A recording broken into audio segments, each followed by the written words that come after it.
that crack, makes it to the surface and hits the air, just like we have inside this room, and just like that, the CO2 dissipates, just like you open that can of soda, and it separates. And basically you have calcite and you have water. Now the calcite, basically, if we look right back up here, it adds ring after ring. Every time that drips, it leaves the calcite behind and adds another ring. So that's stalactite, which is what we call these little formations here. They'll get bigger ring after ring after ring.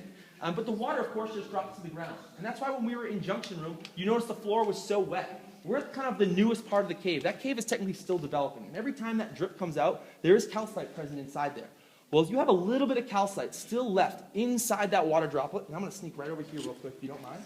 And hopefully all you guys can see this, but we have a couple stalagmites right here. We've got one here, we've got one here.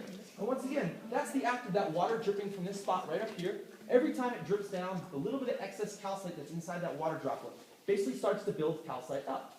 Well, eventually, this stalactite and that stalagmite will meet, and we call this a column. That's pretty much it. Well, a lot of times, a lot of people ask, well, what's the difference between these really thin stalactites and these really thick ones? Well, I did pass around a little stalactite. Does anyone have that, actually? Awesome. All right, someone has it down there. If you guys take a look, you look inside the little hole in the middle.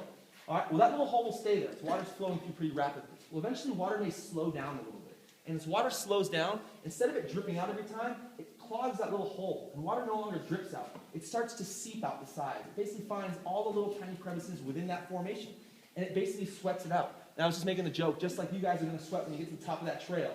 So please take your time when you get to the top. But it's going to sweat it out. So a lot of times they'll start as these little soda straws, and then they start to widen up, because once again, they're sweating that water out, still forming as they get bigger and bigger.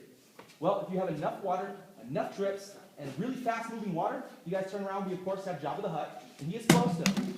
Right here, that is flowstone right here. All right? Well, Jabba the Hutt is what we call a secondary formation, secondary formation. What we call primary formations are what we kind of talked about before. What's left behind when water flows through the rooms, the cave passageways, what we call a keyhole passage, this pendant that hangs down. And if you guys all turn around to our right, or my right, maybe some of you's behind you, we have this beautiful dragon. All right, you get the mouth, the tongue, the neck, all the way back to his wing. All right, water is the artist, not us. We've not done anything to this. This is literally all natural. We can tell this by what we see all over his body. He's got what we call scallops. So those actually tell us the direction of water flow, the volume of water flow, and pretty much just how fast it's going. It's pretty amazing. They look like little ripples on his chin. But they leave that throughout the entire cave passageway. And they're pretty much clues that give us directions to where the water's going. And for once again, so you guys all know, that little river that we just walked over is responsible for everything that is Crystal Cave. At one point it was much bigger, but as we walk over it, it's still developing. It's still dissolving, that little tiny trench that we walked over.